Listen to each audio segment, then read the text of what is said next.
Good morning, everyone. Welcome to the Friday, July 10th edition of the MMAOB Daily Podcast. I'm your host, as always, Adam Martin, and I'm joined by a really special guest today, a great journalist out of England, Mr. Chisanga Malata. First time I've seen you, Chisanga, since we were in Rio de Janeiro last May. So how are you, man? How's everything going? I'm good, Adam. Very well, actually. Just enjoying the British summer sunshine, which is a rarity, actually. But I'm good. And as you said, yes, the first time since we've seen each other since Brazil, which I think it was 14 months to the day we went up Sugarloaf Mountain today. I was actually going through my iPhone photos today, and I saw there was 14 months today. Yeah. That was like, seriously, that was one of the best trips I've ever taken in my life, I think. Oh, it's still surreal. Like sometimes I still can't comprehend the fact that I was actually in Brazil. It's somewhere that I always wanted to go, but I thought I might not ever get the chance or what have you. But it was a phenomenal trip, man, and I'd definitely love to go back. Oh, me too. I would too. It was a great card too, and like a lot of associations with this card because a bunch of the fighters that were on that card are fighting on Saturday. Chisanga, so we'll get into those fights. But just before we get into today's show, and by the way, we're going to talk about a lot of stuff today. UFC 251, just the Fight Island schedule in general, Mike Perry situation, some news and notes, fight announcements, all that good stuff. But just before we get into it, I want Chisanga just to talk about his background in the sports. Go ahead, Chisanga, the floor is yours. All right, so I've been a mixed martial arts fan, I think, since 2005. I was actually in an old video store. Believe it or not, kids, there were VHS video stores back in the day.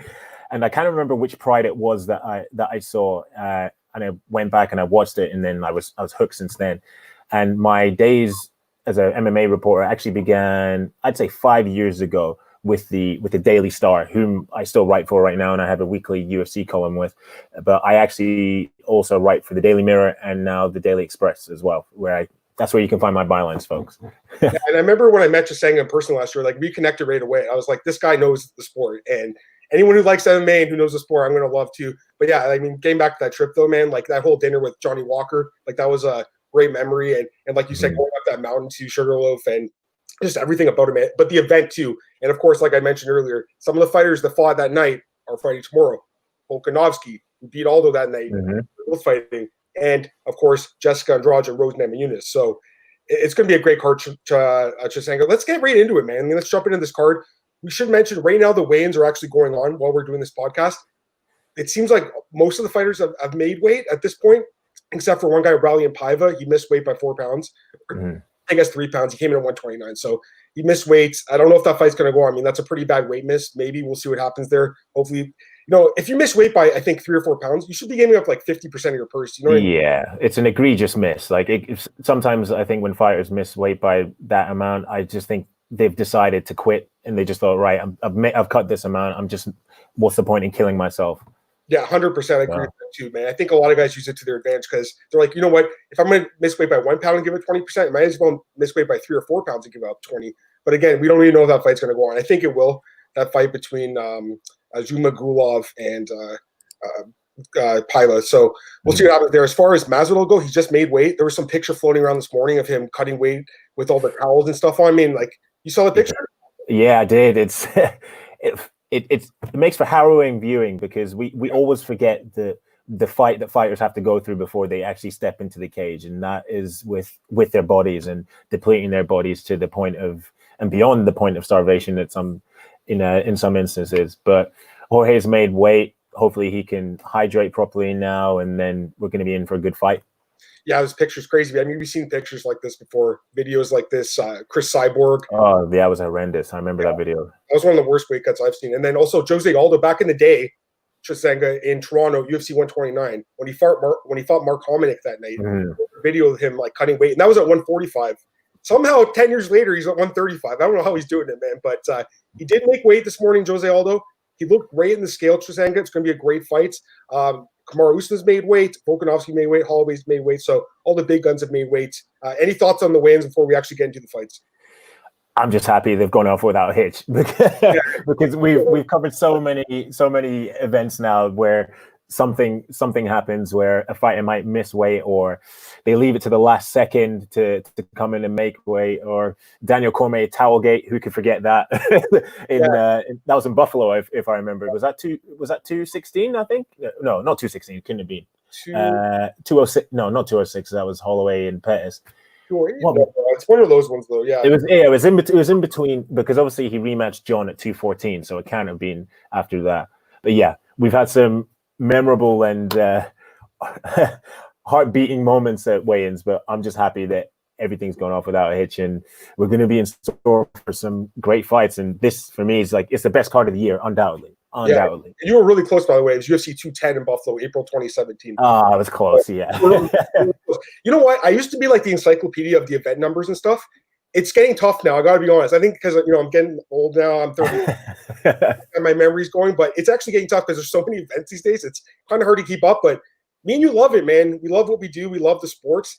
And let's get into this card, man. This card is so sick. Like as a hardcore fan, this is one of the best cards you could ever ask for. Just your overall thoughts on this card, man, before we break them down one by one.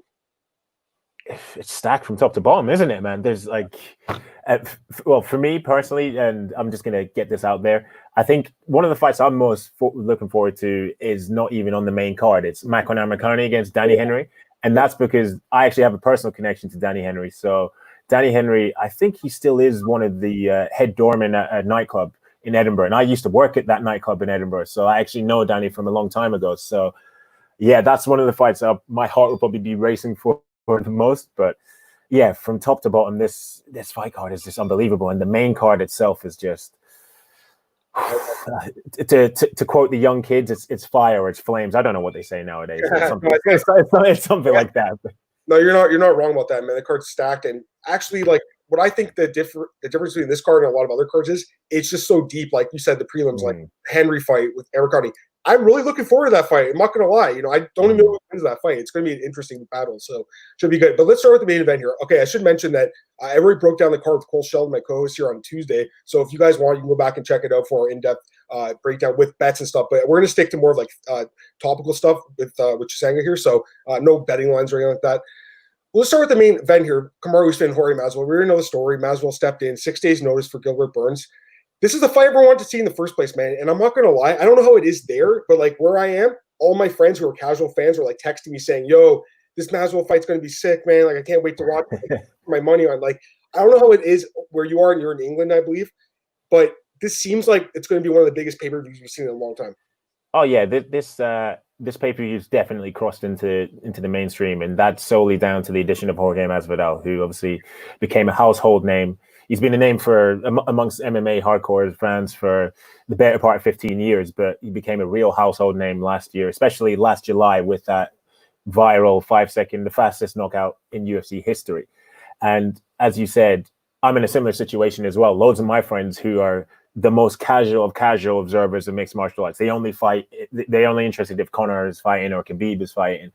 They've been texting me, they've been messaging me on social media saying, "Oh, who should I put my money on? I know Masvidal's 3-1, but I've just got a feeling, yeah, maybe like is Kamaru that really good? Is Kamaru that good a wrestler?" Those are the questions that my friends, some of whom I haven't spoken to for a couple of months, are firing my way. So this pay-per-view is well and truly caught the public eye, and I think it's going to deliver. I agree, man. I agree completely, and it's a tough fight to call too. That's what I love about it. Even with the short notice, generally I pick against guys coming in on short notice. Like I remember when Bisping fought Rockhold. I know that Bisping won, but there's no way in hell I would have ever thought he would have won just because of the short notice. In this, though, we have Dustin Poirier now saying, "Hey, this guy's been training and sparring like hard the whole time. He was preparing just in case. He had an inkling in his mind that hey, this might happen. Burns might fall out. I might take the spot." So to me, this is not really a true short notice fight because it does seem like Masvidal's in tremendous shape at this point. I know Usman obviously pushes an incredible pace. The guy's such a good fighter, but I think Masvidal does have a chance to win this fight. What are your thoughts on the matchup? Oh, 100%. I mean, a lot of people have broken it down as just the traditional striker versus grappler matchup, but I don't think it's that. Kamaru showed very good striking against Colby Covington. Okay, Colby's stand-up isn't the highest level. It's very good, but it's not elite striking. But going into this fight, Kamaru's at a marked disadvantage in the striking department against Jorge Masvidal. A marked disadvantage, and if he tries to fight Jorge the same way that he fought Colby, which I don't think he will, but you never know, he might have fallen in love with his hands after the performance that he put on against Colby, then I think it's going to be a difficult night for him. And conversely, if he just tries to utilize his wrestling, that could just play into Masvidal's plans, because he would have no doubt just been planning for the scenario where Usman just tries to take him down from the outset. Yeah. So he's got to mix things up to get victory and get his hand raised. That's a great breakdown. Usman, he really is a mixed martial artist, though. His striking has gotten way better, and we don't know his wrestling's his bread and butter. So he's a tough guy to bet against, man. I gotta be honest. Like, he's on a 15-fight win streak, and he's won 11 fights in a row in the UFC. So he's impressive. But I have this feeling that Masvidal is going to pull it off. Right? No, I don't know what it is. Like, all logic dictates and everything dictates to Usman retaining his title, but there's just something. It's just something in the air, right? I know we're not there on site in Abu Dhabi. Lord knows we wish we were, but there's just something. I've just got a feeling that something spectacular is going to happen in that fight. Oh man, I agree completely. By the way, like, all these journalists posting like videos and pictures on social media, I'm like, oh man, yeah. it looks really nice there, and I gotta say, like, the hotels for the fighters and stuff, like, it's top notch. You got to give the UFC a lot of credit, man. I mean, for all the flack we give them for the low fighter pay and a lot of the other events, they really are the best mixed martial arts organization. And honestly, they're proving they're one of the best, like, professional sports leagues in the world right now, because if you look at the testing they're doing to keep these guys safe, it really is working. Like, you're getting the guys testing positive, but it's before the fight's happening. So the guys aren't really getting infected during the fights, which is obviously great. So you look at some other sports now over here in the United States, a lot of these guys are testing positive. And then you have, like, the baseball league, Major League Baseball. The testing, there's a lot of issues with the testing where tests are showing up. They're not getting the test results back and stuff. UFC is doing a great job with this. So kudos to them. I mean, the whole Fight Island thing, yeah, it's, kind of gimmicky and stuff, but I'm pretty excited for it, man. I'm not going to lie. Yeah. I mean, 4 fight cards in 15 days. What more can we ask for? Like, as if the 3 and 10 days in Jacksonville wasn't enough. I mean, 4 in 15 days. And as you quite rightly said, a lot of us were quite critical of the UFC when they were pressing ahead with plans for 249, because and justifiably so, because obviously we're still learning about this virus, and some reports are saying it's mutating and what have you. So I can understand why people were concerned, but the UFC have pulled out all the stops to ensure that the fighters, staff, and indeed everybody connected to the event, whether it even be a relative of somebody who's holding up the lights at the arena, will be safe. So they deserve props. And one thing that I'm really happy that they're doing is that they're doing multiple tests in a week. They're doing 3 or 4. I think for 249 they might have done 3, but I don't even know how many tests Masvidal has done now. He must have been upwards of 5 or 6. 4 or 5. I think it's 4 or 5. 4 or 5. And that mitigates the possibility of potential false diagnosis, because a lot of tests have been showing false positives. So the frequency in which they're testing is mitigating against that. So props to them, man. And they're putting on amazing fights. So I'm absolutely pumped. I know you said. I know you said the Fight Island thing was kind of gimmicky, but I think it's quite cool. And that really is the definition of International Fight Week, because it's abroad. Like, if they were to do the same thing for next year, hopefully, like, touch wood, that we can have fans and media back at all these events. That's what they should do. They should take International Fight Week somewhere else. That's what they should do. But International Fight Week, but it's always in Vegas, right? Yeah, exactly, man. I just want to touch on my comment, because when I say gimmicky, it's like, first of all, I love the Fight Island brand, like the whole thing with the T-shirts. It's great. It's cool. It just sounds cool. It's like they're going to an island to fight. Like, it's cool. I love it all. The only thing I don't like is the fact that they've been very dishonest about the octagon on the beach. Like, a lot of people thought, they're like, yo, it's on the beach. It's in a venue. I'm like, yeah, dude, it's the same place where what was it, Habib and Poirier fought, I think, right? So yeah, I mean, it's not on the beach. That's the only thing that I don't like, is that I feel like a lot of the advertisements has been on with the octagon on the beach. Yeah, there's people like, this is only for marketing purposes. It's not actually, they're not actually going to fight outside. They can't fight outside in Abu Dhabi. Like, it's going to be hot inside. Like, and also, they're fighting at a really, like, weird time. Like, it's like 6 a.m. like United States Eastern time. So I don't know how these fighters are going to adjust to it. I mean, it's going to be kind of crazy to see that part of it. You have any thoughts on that? I would have loved to have seen them fighting in an octagon on the beach, the waves crashing. That would have been that would have been phenomenal, man. That really would have been some Bruce Lee Enter the Dragon type stuff, if you know what I mean. But yeah, as you said, I don't want to say we're sold false goods by Dana White, but there was a bit of mischief in the promotional stuff. But yeah, I love Fight Island. But yeah, as you said there, the heat is gonna play a major part in this fight, and in all the fights, in particular, maybe even Usman Masvidal, because you don't know how hot it's going to be in the cage, and they're going to get sweaty early doors. Will Usman be able to hold him down when he's really sweaty? We don't know, but yeah, it's all these questions will be answered within 48 hours, which is what I can't wait for. Now, I want to get to one thing here. I saw you interviewed Leon Edwards, contender. I think he's one of the best welterweights in the sport. He's won 8 fights in a row. He's 10-2 in the UFC. He's just a tremendous fighter, man. Really, like I think Leon Edwards probably should get the next title shot, but I don't expect him to. Especially if Masvidal wins this fight. If Masvidal wins, I'm expecting him to call Conor McGregor. I'm expecting him to call for these super fights, these money fights, and I think that's a smart move. Maybe he even calls out Khabib. I really have no idea. So I think he'll be calling us for some money fights. If Usman wins, I'm thinking probably Burns still gets that shot if he tests negative. But who knows? Like maybe he doesn't test negative. We don't know yet. I feel like Masvidal or Edwards is in a spot where he probably needs to fight once again, which it doesn't seem fair. But he hasn't fought in a year now. It's not a bad thing, I think, for him to get one more fight. Maybe Colby Covington, maybe Stephen Thompson. I know you had an interview with him, I think, yesterday. So if you want to touch on anything that he talked about, go ahead. So when I last spoke to Leon, he was adamant that he deserves a title shot. And I mean, we've been observers of mixed martial arts for a long time. And back in the day, there was such a thing called meritocracy, where if you were to win 4 or 5 fights, you'd get a title shot. You would get that. But Leon has won double that. He's won 8 fights in a row. And his last victory was a decisive unanimous decision victory against a former world champion in Rafael dos Anjos. What more does a man need to do to really be given his dues? Now, I think with Leon, it's his soft-spoken nature that works against him, because if he was this brash, cocky Brummy, which is a nickname for someone from Birmingham, which is where Leon's from, then I think the UFC would think, oh yeah, we can market this guy and give him a title shot. But unfortunately, it's not in his nature, and I respect him for not going down that route, because we'd be criticizing him, saying, oh, this is just a gimmick, this isn't who you are. So while I respect the fact that he's staying true to himself, I'm understanding of the fact that his not so much silence, because he occasionally posts on social media and he takes jibes.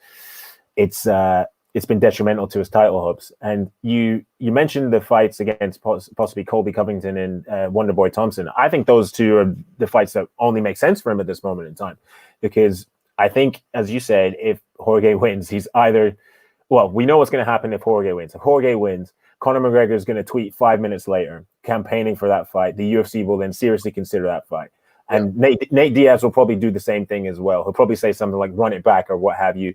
Yeah. And Jorge, understandably, at this stage of his career, like he's a long-standing veteran, he'll want to entertain those fights, which you can't begrudge him for. So yeah, I think really if Leon's going to get a title shot, the best route to a title shot is Usman winning, is 100%. Yeah. But then again, you've got Gilbert Burns. Yeah. So, and I think the UFC will probably think, right, Gilbert did us a solid. Let's throw him a bone here. Let's give him the title shot that he earned. Sorry. So yeah, I think Leon's going to have to fight Colby or Wonderboy next. And ideally, I think, well, both matchups are tough matchups. They're really tough matchups. Yep. So, but I think I'd prefer to see the Colby fight.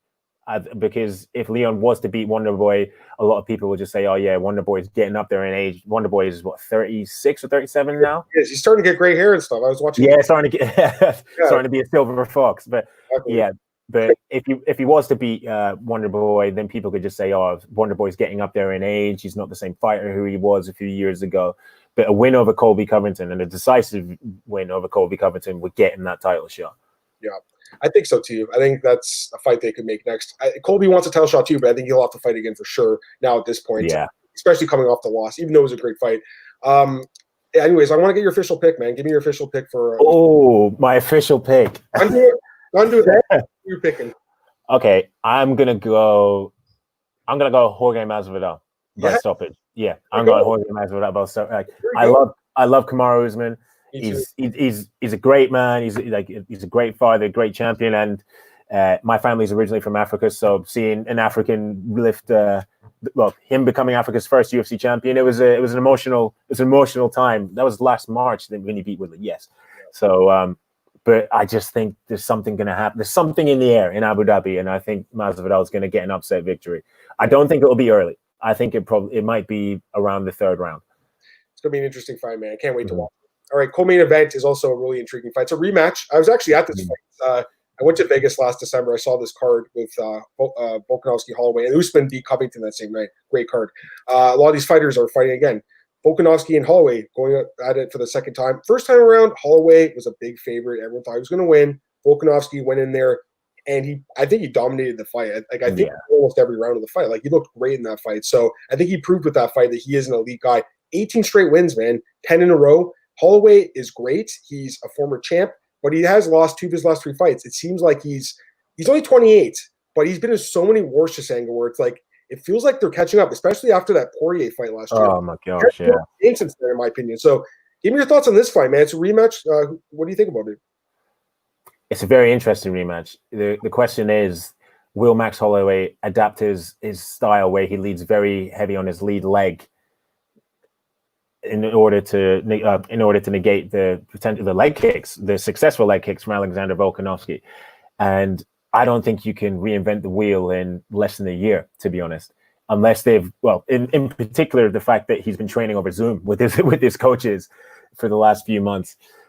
I'm leaning towards Volkanovski in this fight. I really am. I mean, rematches seldom go well for the losing party the first time around, and I just think that we saw Volkanovski execute the perfect.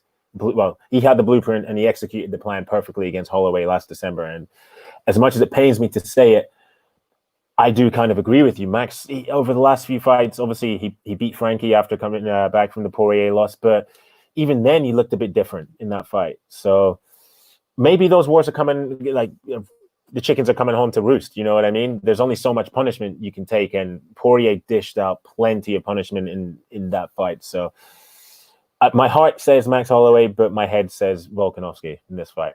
Yeah, you know, at first I kind of thought Max had a really good chance, and he might still win. I don't know. Like, we'll see what happens. But the more I looked into it, it's like Volkanovski was so dominant that first fight, and there's nothing to make me believe that he can't execute a very similar game plan. The thing is, obviously, Max, he could make the adjustments. He's the kind of guy that's a smart fighter, high fight IQ. He could make those adjustments, but I just think Volkanovski is like the best guy in the world right now. Like, he's so well rounded. Here's the thing: he beat him in the striking department last time, right? Yeah. If the striking is matched, then he can go to his wrestling. I know Max has really good takedown defense, but Volkanovski's wrestling and his ground and pound, that's his bread and butter. Like, the first time, of course, we saw it was a decision win. It's possible he might even stop Max Holloway here. Max is a tough guy to finish. He's only been finished once in his career by Poirier in their first fight. I think there's a possibility he could get stopped. What do you think? Possibly, you know, and judging from the way that Alexander's been speaking during fight week, he's hell-bent on getting a finish, because obviously Max and his team made a joke that, he was just point fighting, and that seems to really rubbed up Volkanovski the wrong way. So, yeah, I think it could be a finish. I think it could. It pains me to say it because I love Max Holloway. I'm a big fan of Max Holloway, but yeah, I think it's going to be a more decisive victory for Volkanovski this time around. Yep, and the next title fight in the card, we have 3 of them, so it's just a stack card. Petr Yan against Jose Aldo. We actually saw Volkanovski against Aldo last year. Yeah, we did. Yeah, it wasn't the most exciting fight, but Volkanovski got the win. This fight's going to be good too. Petr Yan has been really impressive. 9 straight wins, 6-0 in the UFC. He's coming off a win over Uriah Faber by knocking with a knee. Looked incredible in that fight. The guy's looked amazing, and he's really young too. He's only 27. So, to me, he is probably the best bantamweight in the world right now, even though I don't think he's ranked number 1. He's 3, I believe. Mm-hmm. Aldo is a legend. He's a longtime featherweight champion, but this is not the same guy anymore. You know, he's 33 years old. He's coming off back-to-back losses. He's getting the title shot almost as a legacy title shot. He lost to Moraes. It was a close fight. Probably should have won that fight. Volkanovski kind of decisive. He did have a couple wins over McConnell and Stevens by knockout. Yeah. So he can get some nice finishes now and then. He looked great in those fights. But he also has those losses against Max Holloway and, of course, the Conor McGregor fight where he got knocked out. So this is a guy who's getting up there in age. He's been in a lot of wars. He's been actually getting knocked out. And that's what I worry about with Max. It's like once guys start getting knocked out, they keep getting knocked out. I don't know about this fight for Aldo, man. I really think Yan wins this fight. I'm pretty confident Petr Yan is going to win the vacant bantamweight title. What do you think, though? Do you think Aldo could turn back the clock here and have a great performance, or what? I think so. And one other element that we're forgetting is I do believe, I can't remember what fight it was, but Petr Yan and Jose Aldo have trained together. I'm pretty sure. I can't remember how many years ago this was. I did see a photo of Jan in one of Aldo's training camps. Yeah. Yeah. I don't know whether this is just the nostalgic reminiscer in me talking about this, but I think this fight could be a good fight for Jose Aldo, so long as he returns to his leg kicks. Yeah. And one thing that we've not seen Petr Yan have to face is somebody who comes forward and pressures him and relentless pressures him, and somebody who has equally as good boxing. So, and Aldo, he seems to fall in love with his hands. I mean, before he was in love with his leg kicks, but now the love has just gone up to his hands now. But yeah, there's something about this fight and there's something about Jose Aldo, in particular the performance against Marlon Moraes. I mean, that was a very, very, very close fight. Yeah. And I thought that he won it, and he still showed the world that he's still one of the best. Like, although he's had his ups and downs, obviously the back-to-back losses to Max, and then the loss to Volkanovski, and then obviously the loss to Conor, he's still one of the elite fighters. Yeah. So I'm going on record, and I said this a few days ago. I'm going on record and saying that Jose Aldo is going to shock the world. He's going to roll back time. I love it, man. Yeah. Well, what I want to see, and I don't know whether this is because of injuries or maybe the using leg kicks is too much exertion for him anymore. But I want to see him using his leg kicks, because I think Petr Yan and his team, their game plan would have been formulated around the Aldo that we've seen for the last year and a half, last 2 years. And if he was to return to his leg kicks, I mean, that could be a secret weapon.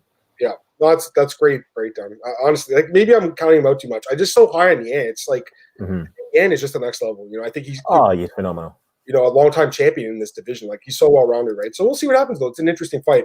One other fight here on the main card that's super intriguing: a rematch between Jessica Andrade and Rose Namajunas. So we were both at this fight. We saw what happened. Yeah. That crazy him. Folks, that was nuts. And remember how the fans were. That was a great experience to be there. Now that first fight, Rose, I believe we were scoring it for her that first round. But yeah, I'm looking back at a lot of tweets now on my timeline the last few days, and there seems to be a lot of revisionist history. A lot of people saying, "Hey, that fight was a blowout. You know, this was a fluke, not win, a lucky slam." Like, I think it was a pretty competitive fight, Chisanga. We were there for that.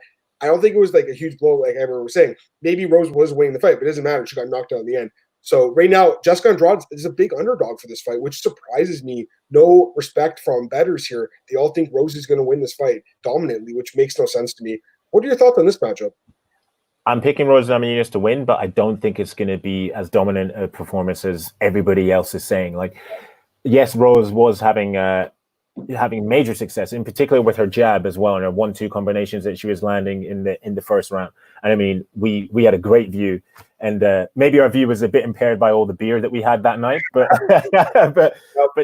but it was clear enough to see that Rose definitely was winning that fight. But Andrade did have her moments as well in the fight. I went back and rewatched it, and like in close and in the clinch, she did land some good strikes. And the notion that the slam was lucky that really annoyed me, because she attempted the slam beforehand. So how can it be lucky to execute something similar twice? So, but I think if Rose is going to win, it's going to be a decision victory. I think she's just going to stick and move, pump the jab, and stay long, and keep Jessica at bay. Rose is great. I love Rose. I mean, but she's not unbeatable. People think she's like unstoppable. She's 8-4, so she's lost 4 times. Yeah. She is great. I just worry about the long layoff and all like the documented issues with her mental health. And, I think she had some family members recently pass away from COVID-19. So after coming in the fight, then again with Andrade coming off the knockout loss to Weili Zhang. To me, like, that's not even that big of a deal, because it's Weili Zhang. Like, Weili Zhang is incredible. So I know she lost quickly, but I think people are running her off because of that fight. That's my guess here. I just think I'm like the only person picking Andrade here, but I'm going to take her. The last one in the main card here, kind of you look at some of the prelims, I think they could have taken this spot, but it seems like the UFC is trying to build Amanda Ribas as some sort of star here in Brazil. Yeah. Zan, who's on the last fight of her deal. It's the classic Joe Silva matchmaking formula. You give a really tough matchup to the fighter on the last fighter. Yeah. She won the loss, and she's been complaining about her fighter pay, and justifiably so. Obviously, the fighter pay is too low, but she's been really vocal about it, and I doubt the UFC likes that. She's talked about potentially moving to Bellator, where her husband fights Austin Vanderford. One championship I know would have interest in her as well. So to me, this is a massive fight for Paige Van Zandt personally, because the contract's on the line. But right now, she's a huge underdog, like a massive underdog. Yeah. Everyone thinks Amanda Ribas is going to steamroll her.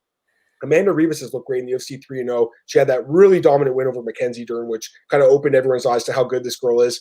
But I feel like I'm going to pick Amanda Ribas. Obviously, I think she does win this fight, but it just seems like everyone's counting out Paige, and she's not like a terrible fighter. Like, she does have some striking and some ground game, so she could pull off the upset. It's possible. What do you think about this fight? Yeah, it's not going to be the blowout that everybody thinks, and I've seen some of the odds that Paige is 7-1, which is quite crazy. Maybe odds makers have made the odds like that because how long has her layoff been now? It's been a year and a half, and obviously it's been a year and a half. Yeah, sure. Year and a half. She's got the issues with her arms as well, and obviously Ribas is on the come up. But again, has Ribas fought anybody who has? Well, I'm not trying to say Paige has elite world class striking, but has Ribas fought anybody with similar striking? I don't think so. So to be honest, yeah, no, I think so. I mean, Brandon Marcos is kind of like just a grinder, if anything. Like, we fought like Mackenzie Dern's pure grappler. Whitmire, okay, she did fight one striker, Pollyanna Vienna, actually. Okay, there we go. I walked out in that fight, so you know what? She's another girl that everyone's talking about really high on. But what if she does get kicked in the head with a high kick by Paige? It's possible she could lose. Like, so I think people are kind of writing off Paige a little bit too much here. I'm not going to pick Paige Van Zandt. I will pick Amanda Ribas. I've been impressed by her, so I'm going to take her. But it kind of blows my mind that right now she's like a -800 favorite, like a 8 to 1. Yeah, that's crazy. That's really crazy. I don't see the fight being that much of a blow. It's kind of weird. A couple comments are from Kenshiro Rodoju. How's it going, man? There's a lot of he said some comment, but he has $200 on Jessica to beat Rose. So you know what? Plus 175 odds when I saw he'll get back $350. That's not bad if she wins. Like, it's a pretty good return. Kenshiro Paige broke her hand 3 times. Mentality. It's her OnlyFans page now fighting. Ribas at black belt in BJJ and judo, and she's a demon. Ribas is great. Yeah, she is. It's not. She didn't break her arm, by the way. It was her hand. It was her arm. She broke it. Yeah. Her arm's messed up. No doubt about it. She's definitely. I think she's trying to cash in right now. But go ahead. Talk. No, I was about to say. You were saying this is a classic Joe Silva formula. Give the fighter in the last fight their deal a tough fight, but this is kind of a win-win situation for the UFC, because say if Paige gets a highlight reel knockout over a surging contender, then her stock continues to grow. I mean, she was on Dancing with the Stars how many years ago? I think 2 or 3 years ago. So maybe not through her body of work in the octagon, but she is somewhat of a mainstream star. Like I mean, some of my friends who I referred to at the top of the show who are asking me, who's going to win? Who should I pick? They know who Paige Van Zandt is. They follow her on Instagram. Yeah. But conversely, if Amanda Ribas runs through Paige Van Zandt, the UFC have got another star, and then she'll take her clout. That's what the kids say, yeah. I was looking at her Instagram followers. Like, she has a lot more than I thought. Like, so she's getting popular, especially in Brazil. It's a huge country.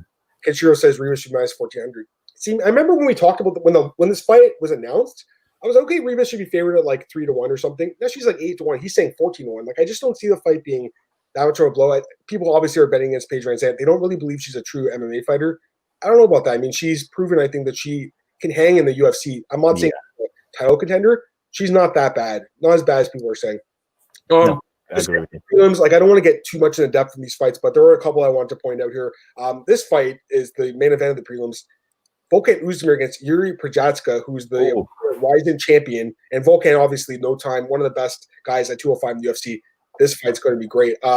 This, to me, should have probably been the main card opener, but I think they're putting it on ESPN because they know it's going to be a great fight. Definitely someone probably gets knocked out in this fight. What do you think of this matchup? Yeah, man. It's the winner of this is going to be a serious contender in the light heavyweight division, 100%. And I'm really excited to I'm just going to say Yuri. I'm not going to try to pronounce his surname. I don't want to butcher it and be disrespectful. It sounds like you memorized it. I'm really excited to see him make his debut. I do believe, is he 26-1? 26-3. 26-3. Okay, yeah. But he's on a pretty ridiculous win streak at this moment in time. So, like, his body of work in Rising, it's phenomenal as well. This is probably, well, I'm trying to think of my list of fights I'm most excited for. It's definitely in the top 5, like, of the fights I'm most excited for. Yeah, this guy is unbelievable. I mean, he has one loss in the last 7 years against King Mo, and that was the second fight of a one-night tournament. So, like, he was probably tired. He was early in his career. Since then, he's won, I think, is it 10 straight fights? Yeah, 10 straight fights. So and he's actually got some good wins here. Chisanga, CB Holloway, Fabio Maldonado, King Mo, a couple other guys here, Kazuyuki Fujita, the old man, but still good wins, like for a guy who's outside the UFC. Then again, you look at Usman, man, 17-4, and you look at the level of competition and look at the wins, like the Jimmie Manuwa win, your boy, he got KO. That was dude, that still hurts because if Jimmie had won that fight, he was getting a title shot. Yeah, that was a crazy knockout. I remember that one, like, whoa. And he also has the win over Misha Serkinov, Canadian guy. He knocked him in 28 seconds. And the Jimmie Manuwa fight, 22 seconds. Also the win over OSP, Alexander Rakic, Ilir Latifi. Does have a couple losses. He lost to DC, Smith, and Reyes. The point is, look who this guy's been fighting. He's been fighting the killers of 205. So, to me, this one comes down to the level of competition, man. I feel like Volkan's been fighting elite guys and hanging with them. He arguably beat Dominic Reyes, who arguably beat John Jones. Yeah. He's one of the top 5 guys right now. You got to give me a pick for this one. I'm going with Volkan as well. I think I don't want to say the old cliche or the UFC jitters and the step up in class, but they are real things. Yeah. And as you said there, you listed off Volkan's resume just there and resume of people who he's locked horns with. It's a far cry from the competition he's been facing. So because I mean you just said it there, Fujita was on that list there as well. I didn't even know he was still fighting, but he knocked him out 4 years ago. Like I think he was like 50 years old. It's crazy. We got Kenshiro says he likes Yuri in this fight. He could win for sure. I mean, he's a beast. Like he's got tons of knockout power. Volkan, he's been finished. Not really standing. DC took him down and finished him with, but who knows? Light heavyweight. These guys are big, and they weigh in at 205 officially. They're probably pushing 230 plus. Yeah, 100%. Yeah, it should be a fun fight. I'm looking forward to that one. Now I want to get to this fight because you mentioned it earlier. Makwan Amirkhani against Danny Henry. Danny Henry, one of I guess Scotland's top fighters, or I guess they're in England now. I'm assuming based on what you said. He's looked pretty good in the UFC. 2-1. He had a really nice win over Keem Dawato, who's a Canadian guy. Great win over a really good prospect here from Canada. Also beat Daniel Tamer in a fight of the night. Lost to Dan Ige, but Ige right now has proven he's one of the top guys. So to me, he's a guy that is definitely live in this fight. I mean, Amirkhani's good. Like his submission game is very good. We've seen him get a couple of submissions now in the UFC. Also, a knockout win over Andy Ogle, another English guy. So this guy's good, man. I mean, you saw the Chris Fiscal fight with the Anna Connor choke. He's solid, but he has been beaten a couple times in the UFC. I think his cardio is a little bit questionable. It seems like he slows down a bit. I don't know as much about Danny Henry as you, so give me your thoughts on this one and talk about who do you think is going to win this fight based on what you know about Danny Henry. Well, I'd love for Danny to win this fight, but this is probably one could argue the toughest fight of his UFC career. His fight against Daniel Tamer, that was short notice. That was at UFC Glasgow. Yeah, I mean, he actually made his UFC debut in front of his fellow countrymen and countrywomen, which was a phenomenal experience. And he was actually losing, I believe, the first round and a half, but he came back, he rallied, and then he got unanimous decision. And then, as you said, he beat Canada's own Keem Dawato in London. Yep. With he choked him completely out. I remember that fight. Yeah. But as you said, the Dan Ige fight, there's absolutely no shame in that loss whatsoever. I mean, Dan Ige, where is he ranked in featherweight right now? I think he's in. Yeah, he's up there right now. He's up there right now. Next week in the event. So yeah, he's a top guy. It's gonna be a good fight. I'm picking Makwan here, but I think Henry could pull it off, man. Yeah, I think so too. And I mean, I think his route to success lies in him taking the fight into deeper waters. Because as you said, Amirkhani has at times shown some suspect cardio. Now I know after the Shane Burgos fight, he said that he was dealing with some sort of illness that made him tired. And I never want to question a fighter's honesty when they're saying that, because why would you want to come out and say that, oh yeah, I was vulnerable beforehand or whatever, because this is a macho sport. Who wants to make admissions like that or what have you? But again, he has shown in the past that he can get tired. So if Danny can weather the storm, I think he can get the W. So I'm going with Danny. Just looking at Makwan Amirkhani's like stats, 3-3 in fights that go past the second round. So once he gets to that third round, it does seem like he tires out. Yeah. Danny Henry's got quite a bit of experience actually in like longer fights back in UFC Africa. All title fights there, went 4 or 5 rounds. So I feel like if this fight gets out of the first round, he's got a chance to win. But I still think Makwan probably gets a submission. His submission game is quite lethal. Just give me your quick picks on these fights. We'll just get through them here. Eliza Zaleski to Santos versus Muslim Salikov. I really like this fight, but we have a lot of other stuff to talk about, so just going to get through it quickly. But give me your pick on that one. Okay, my pick is that fight doesn't go the distance. Definitely. That's definitely. I'm going with Zaleski. Yeah, this could be a good fight. I took Salikov to win that fight, but definitely a coin flip, in my opinion. This fight, lightweight fight between Leonardo Santos and Roman Bogotov. Leonardo Santos, somehow 40 years old, still fighting the UFC and still undefeated in the UFC. But 40 years old. Wow, that's crazy. It's been 5 years since he knocked out Kevin Lee on the Chris Weidman and Luke Rockhold card, the same card where Connor knocked out Jose. Oh, yeah, 189. Yeah, that's 5 years ago, man. That's crazy. 194. Yeah. So it's been a long time, man. He's fighting Roman Bogotov, UFC newcomer, guy from M1. Who's your pick in this one? I'm going with Bogotov. I picked him too. You know, a lot of people are going by Santos' undefeated record, but the guy's 40 years old. And exactly. The lightweight division against the guy who's 29, who's a buzzsaw with his wrestling. We'll see what happens. I mean, he doesn't have any UFC fights yet, so the jitters, like you mentioned earlier. But I think this guy can win this fight. Going down to the early prelims here, heavyweight bout Marcin Tybura against Maxim Grishin. Who's your pick there? I'm going with Tybura. Okay, I took Grishin in heavyweight, but heavyweight fight, we all know those fights. Yeah, exactly. Correct me. When was Tybura's last win? I can't remember when. I can't even remember his last fight, actually. He beat this guy Sergey Spivak in his last fight earlier this year. It was kind of like a really ugly fight. He took him down. Yeah. Oh, I remember it. Yeah. That's probably his game plan here: take down Grisham Tyramo. But Grisham has got a lot of experience, man. And I was looking at his record. He's got like a submission win over Alexander Volkov from M1, so that's a great win to have on your resume. A couple other fights here. Ralian Paiva, I already mentioned he missed weight, 129. He's fighting Zhao Gashu Magulov. Glenn Cruz just tweeted he's going to lose only 20% of his purse. 20%. Come on, man. Like I understand if you miss by a pound or a pound and a half or what have you, but I think the UFC, they've got to implement some sort of scale. Yeah. There's got to be some sort of ratio to penalty for if you miss egregiously, because you can't have your opponent do everything that they have to do and put themselves beyond the brink of starvation and dehydration only for you to decide, halfway through your weight cut, no, I'm not going through it anymore. 100%. So, yeah, I agree. And who's your pick in that one? It's Magulov. I can't say his surname like that, but I'm going with him. Yeah, I picked the I'm awful with pronunciations, and I wouldn't want to do the person, any fighter, a disservice by poorly pronouncing their names. I am trying my best, because I've definitely screwed up some names on this podcast in the past. I try my best, guys. It's not easy. It's actually really yeah, you wonder how the UFC guys do it, because they practice for weeks or days on hand, but still, when the moment calls and you need to say it correctly, it must be difficult. Oh, remember Mike Goldberg used to butcher him all the time. We still love him for it, but he just screwed up. Okay, next fight, Carol Rosa against Vanessa Mello. Vanessa Mello missed weight. She came in at 141 just now, and 30% of her purse, which to me, again, is not enough. 6 pound miss, or 5 pounds, I guess, with the 1 extra pound.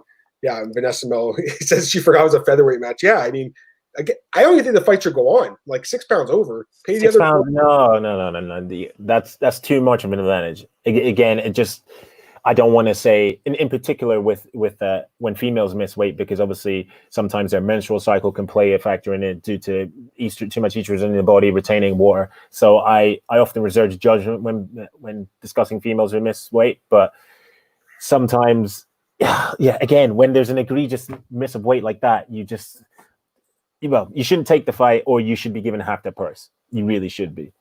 No, I agree with that. The last fight here, Martin Day against Davy Grant, another English guy. I'm picking Davy Grant. Actually, he's an underdog. I think he wins the fight with his wrestling. What do you think? Yeah, 100%. And I do believe this is, for Davy Grant, this is when he fought in Russia. He fought in Russia. He won a split decision in that fight. But then he had a big layoff before that. Correct me if I'm wrong. It's like you're not wrong. You're right. He had a big layoff. It was actually, that was a year, but before that, it had been 2 years. And 2 years. 3 years. So he hasn't fought that much, but I still think he's got the experience here. Mm-hmm.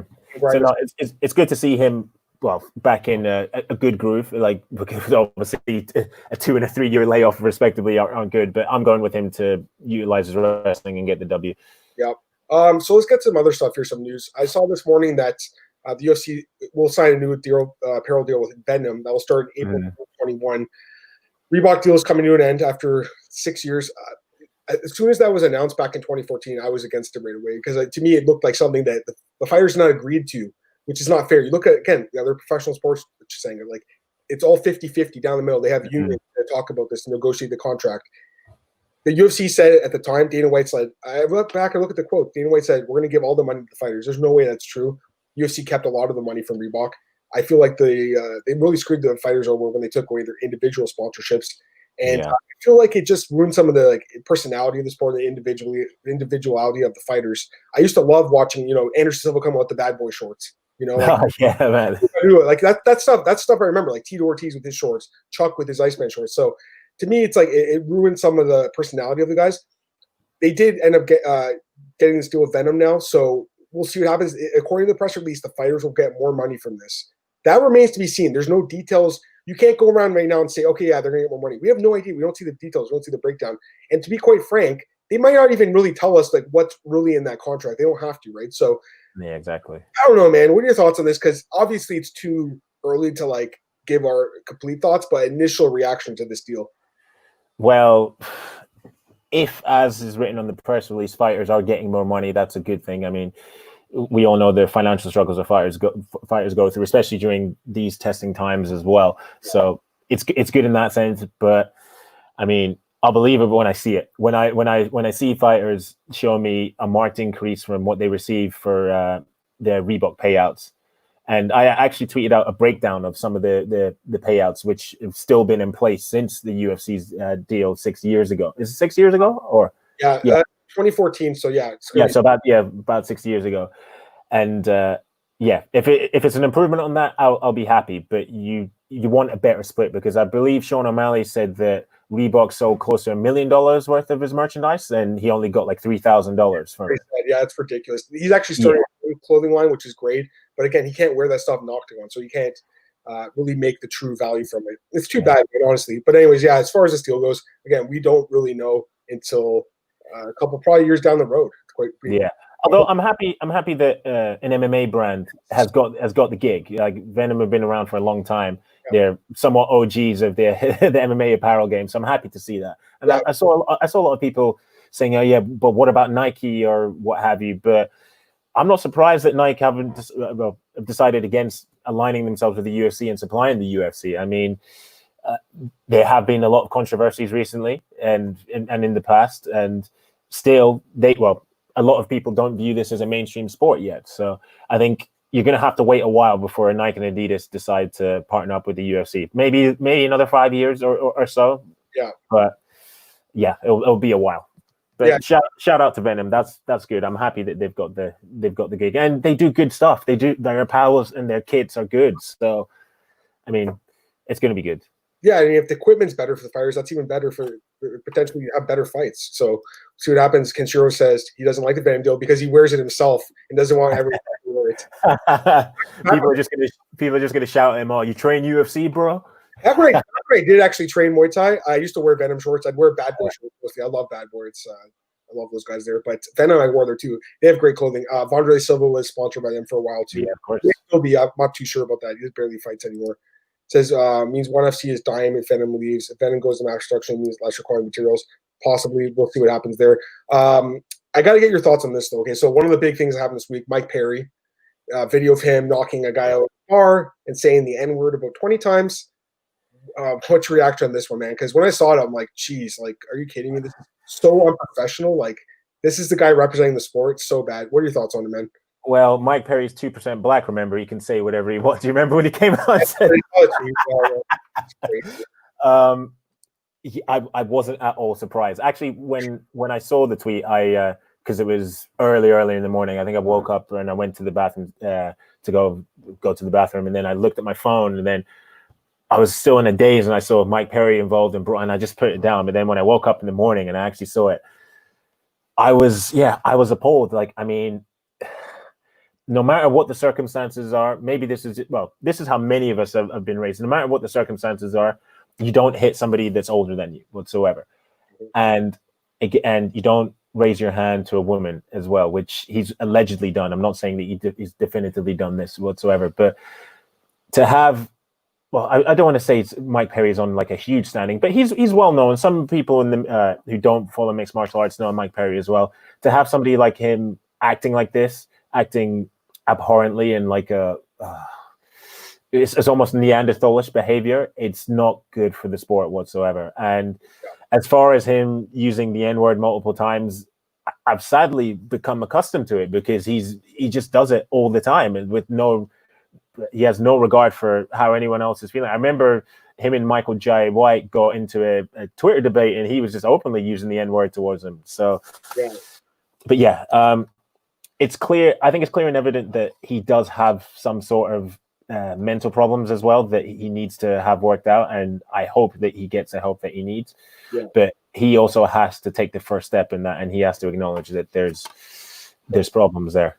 Yeah, I mean, I think a lot of fighters deal with mental health issues. I don't think they talk about it. They do take damage to their brain for a living. So, you know, a lot of, especially when they get older. Mike Perry's still, I think, like under 30, so he's still got. Yeah. But you look at some of these older guys, like we'll see what happens. And we don't really know the effects of the punches and the kicks to the head over like a long career. We're starting to see guys like Chuck Liddell and Tito Ortiz getting into their 50s and stuff, and they're showing signs of it. But we'll see when they're like 70, 80, man. It's going to be. Yeah. As far as Mike Perry goes, though, I would have cut him. I mean, what's the point of keeping this guy on the roster? Why would you want this guy to represent your companies? He's an okay fighter. He's not. Yeah. To me, it's a privilege to fight in the UFC. I understand that guys like Conor McGregor and John Jones have did a lot worse stuff, and stuff, and that's not good. And they weren't cut, but from the UFC's point of view, those are mega stars. Like they make a lot of money. I guess they're thinking the same with Mike Perry. Like I do think he is kind of a star, like a tertiary star. But this guy's more trouble than he's worth. The punch was bad, but especially in these times, man, to go and like drop the N-bomb like that as much as he did. It offended me. I was offended. No, yeah, what you can tell is that it's obviously been part of his vernacular for a very long time, for a very, very long time. Yeah. So again, as I said, I just wasn't shocked. Like when I hear people say that, even when I hear black people say it, I don't like the word being used whatsoever, to be honest, because it's just a harsh reminder of the times that they went through hundreds of years ago, and still to this day go through. Yeah. But when he said it, I didn't even have that jarring feeling. There was no jar like, oh my god, that he said this. I was just it was water off my back, like water off a duck's back. It's become customary with Mike Perry. But as far as what you said with as it pertains to the UFC cutting him, I think they should have. Like you can't I know it's different. I know the circumstances are somewhat similar with Conor punching the old guy last, I think it was last April, but the video footage came out last August. Yeah.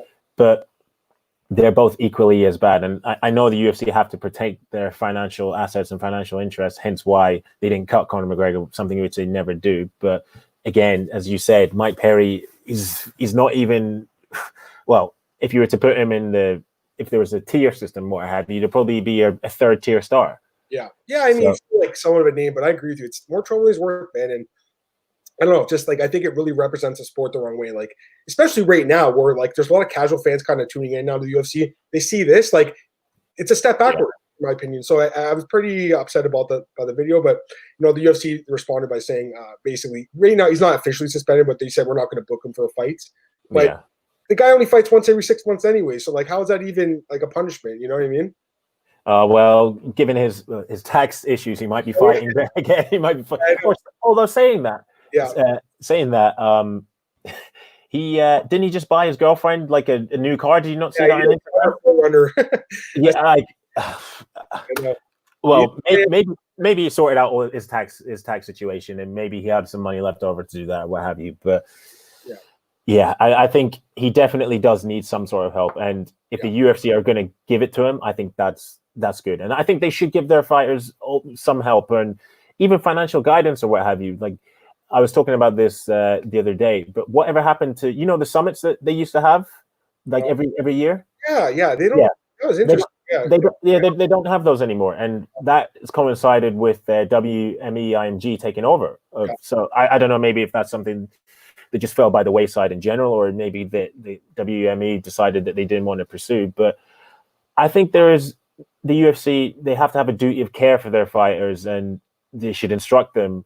Well, one, obviously there's a code of conduct, and they should speak to them each year and say, you have to abide by these rules and what have you. But they should also, I don't know, maybe give financial and tax literacy classes to their fighters, because so many of their fighters, they say, for instance, they win, they get, for instance, arbitrary number, they get $50,000 or what have you, to a young fighter, like, I've got $50,000 in the bank and blah, blah, blah. They go spending, and then it comes time to pay your taxes, and then you've got nothing. So, and that's obviously a situation that Mike Perry's found himself in.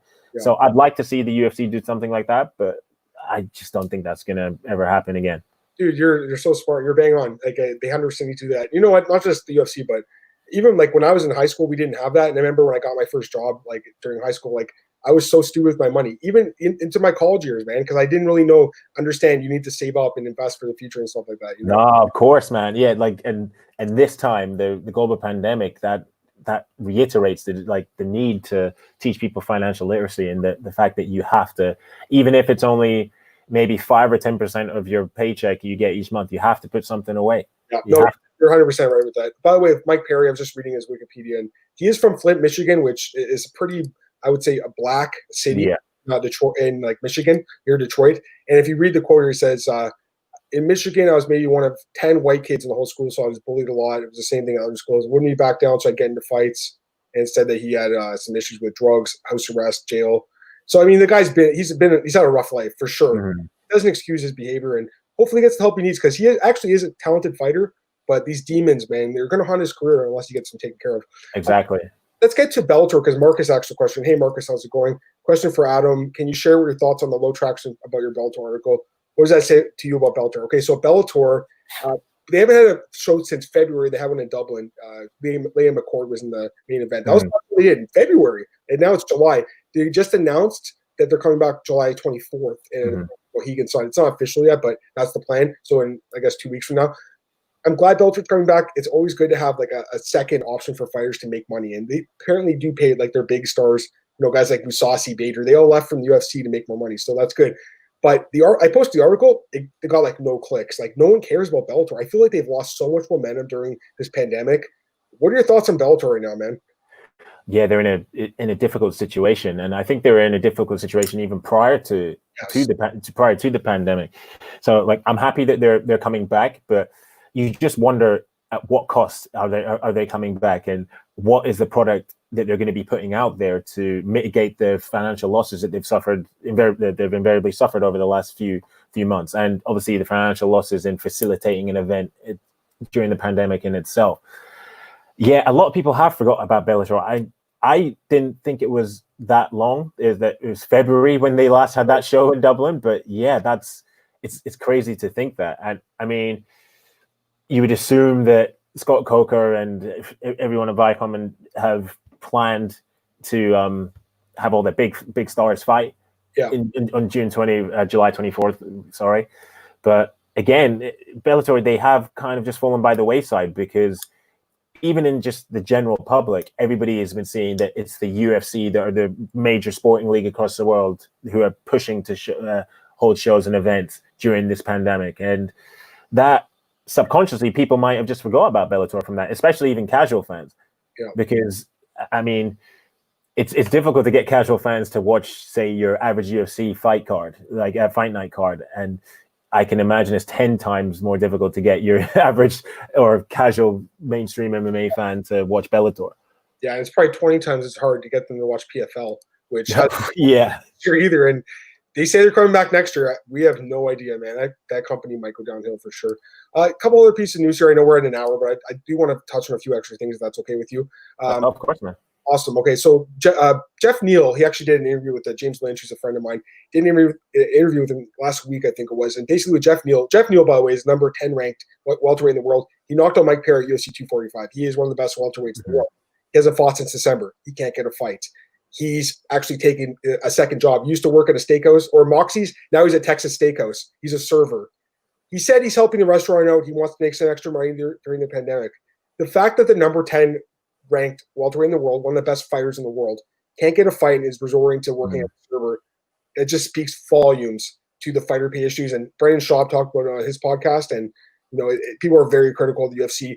I actually wrote this article last month. It did 40,000 people read that article. 40,000. So that's a good article that got around, because people are, I think, a little bit more aware now of the fighter pay issue. So just your thoughts on this, because like to me, it blows my mind that this guy is working at a restaurant. Are you kidding me? Yeah, it's crazy. It's not as if he's just made his UFC debut or he's just 3 or 4 fights into his UFC career. But Or in fact, I can't remember how many fights Geoff has had. But anyway, it's not as if he's still very green into his UFC career and he's getting paid 5-5 or I don't know what the lowest pay now is. It 12-12? I think. All right. There's some guys at 10-10, but 10-10, yeah. 12 is becoming more common. Yeah, 10-10, I think is the minimum. But as you said, it's an indictment on the UFC the fact that one of the most elite fighters on the planet has to go back to work has to go back to work during the pandemic just to stay afloat during these times. I mean, the UFC, if they really wanted to, they could give their fighters a stipend each month. Yeah, 100%. Oh man, great point. I mean, even PFL apparently is doing that. I don't think it's much, like $1,000, I think it is, but it's still money. I mean, that would cover some people's mortgage or rent. 100%. Yeah, no, you're 100% right. If you're in the UFC, you shouldn't be struggling having to work a second job, especially if you're at Geoff Neal's level where he's like an elite guy in the sport. It's crazy. Exactly. I mean, the man, realistically, he's 2 or 3 fights away from a world title fight. No, it's crazy. He's 13-2, 7-fight win streak. He's actually 5-0 in the UFC, coming off back-to-back knockouts over Nico Price and Mike Perry. So he's impressive. It's too bad. I'm glad Brendan Schaub brought it up on his podcast, get some awareness about that. Joe Rogan, actually, on his podcast recently just criticized the show and win structure of payment in MMA in general. Combat sports, too, and boxing does it, too. Just give these guys a flat rate, man. Like, they don't need to tease them with the carrot to get half their paycheck. It's ridiculous. Exactly. It's not as if they're going to fight. If they're not going to fight as hard if they don't have that they're still going to fight hard.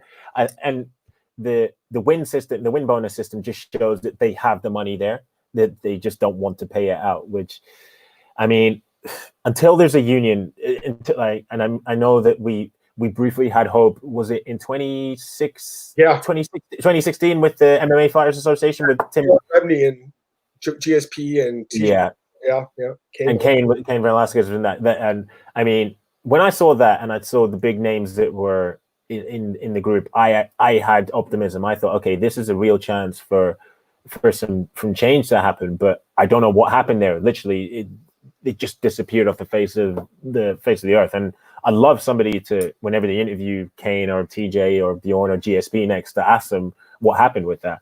Yeah. But until a union happens, you're going to have situations where fighters literally, where the UFC dangles a carrot, as you said. That was the metaphor. They dangle the carrot, like, oh well, yeah, there's an extra $40,000 if you win.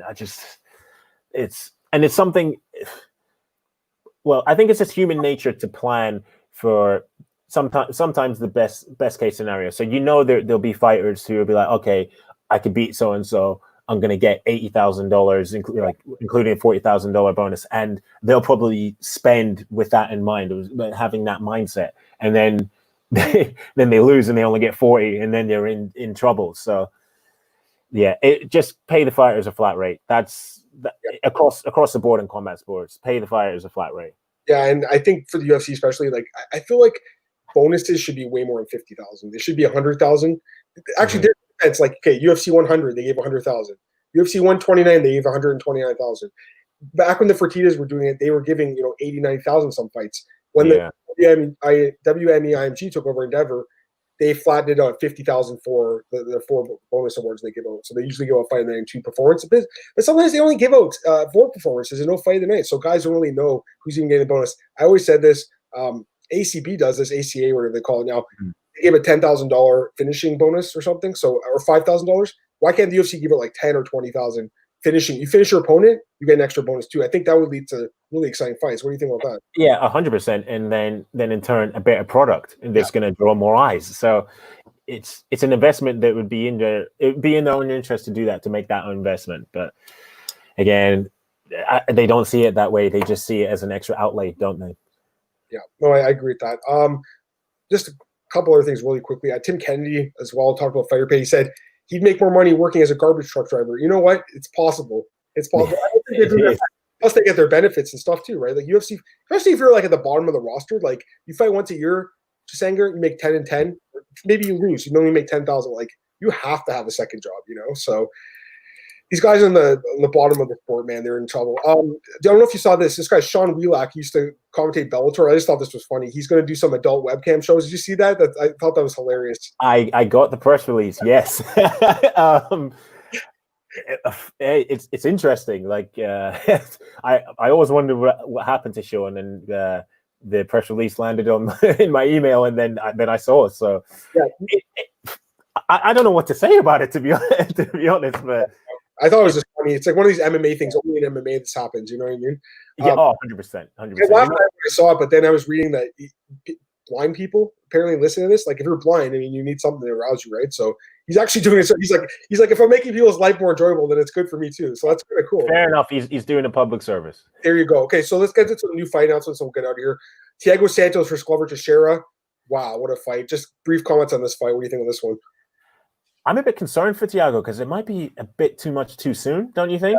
He has a year, so yeah, it's been literally, it's just a year this week, won't it been? Yeah, so and you don't want to be coming up against somebody who's looked as imperious as Glover Teixeira did against Anthony Smith. Yeah. So yeah, I'm a bit concerned about the fight for Thiago, but I think we can definitely say that fight it's not going to go the distance. All the ingredients added to it. It's not going to go the distance. I mean, I have no idea who's going to win, but I don't think it's going to go 5 rounds either. Man, both guys are great. Thiago Santos, I thought, beat John Jones, I'll be honest. I did think he actually won that fight, and I thought Dominic Reyes did too, but these guys could be at the top of the game, and Teixeira coming off that huge win. A couple other fights here. Jimmie Rivera versus Cody Stamann. That's a featherweight fight next week. That should be good. Nazar Haqparast will be taking on Alex Munoz. Nice to see Haqparast back after that KO loss to Drew Dober. Mackenzie Jones taking on Brandon Marcos. Kind of interesting fights. A couple other fight announcements quickly. Emily Whitmire, Pollyanna Viana, and George Gonzalez, Kenneth Berg. Marcel Dorff has got all the fight announcements. Definitely follow him for that. But I do want to get to 2 in particular because they do feature English fighters. So we got Nathaniel Wood against John Castaneda. Any thoughts on this fight? Yeah, well, I'm kind of actually happy that this fight has come together. I was I was skeptical of Nathaniel's decision to take a fight against Umar Nurmagomedov, especially after the loss to John Dodson. Like, I know it wasn't a devastating knockout loss or what have you, but it was a risky fight to be taking after a loss like that. And had he beaten Dodson, it would have catapulted him into the top 15. Yeah. But so I know it's coming around in horrible circumstances, and our condolences go out to the entire Nurmagomedov family, their team, their friends, and what have you, following the tragic death of Abdul Manap. But I think this is a lot better fight for Nathaniel. Yeah, no, I agree 100%. I thought he would probably lost that fight against Umar, and I'm really high on Nathaniel Wood because this guy's impressive, man. But the loss to John Dodson, that's a bad loss. This is better for him. Fight someone who's kind of like a lesser known guy. And the other fight here is another English guy. Actually, I think he's Welsh. John Phillips, Welsh. Yes, John Phillips. Yeah, the Welsh wrecking machine, or as he used to call himself, the White Mike Tyson. Yeah, back in the day, I remember the nickname. He's taking on this guy Kazmat Kimeyev. I don't know him, but I'm assuming he's some amazing Russian fighter from M1 or something. I don't know about the other guy, but any thoughts on this matchup? Yeah, I think so. John was initially meant to fight Dusko Todorovic at UFC. I think from the fight at the English London. Yeah. I'm not too sure with about his new opponent, but John's going to go into the fight full of confidence because obviously he got that win over the knockout win. Was over. I can't remember what his name was. It's a first round knockout win. Oh, as you said. Yeah, he needed that win, man. He really needed he needed that win. He needed that win. And I don't know, maybe he was a tad, I think he was a tad lucky to still be in the UFC because I think he had 3 losses in a row, if memory serves me correctly. And I mean, we've seen that the UFC can be ruthless. I mean, remember, they cut your boy Elias Theodore after a win. So, cut him, but he's lucky he got that last fight, but he looked good in that fight. I should say that I'm looking at Kimeyev's record now, 6-0, all 6 wins by stoppage. He's a guy from Brave CF, so that's where he's fighting from. He fights out of All Stars actually, so he's a training partner with those guys. I guess Manawa, your guy, and Gustafsson.